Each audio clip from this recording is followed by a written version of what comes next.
In order to build roads and to make sure they're as strong as they possibly can, we've got various options on how we build roads in New Zealand and across the world. We can build really deep, thick, heavy, rigid pavements that will actually last a very, very long time and need very little maintenance.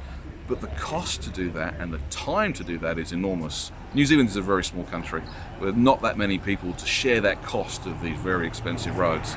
So New Zealand developed flexible pavements a long time ago. That's a technology that's now shared across the world because it's low cost and reasonably quick to do and doesn't use up large amounts of your natural materials, which are in short supply, particularly in the North Island. So that is the reason why we use the lower cost flexible pavements.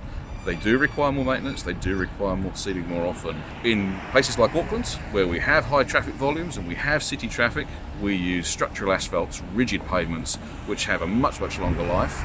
They require a lot less work and disruption, obviously, to the public, but are a lot more expensive.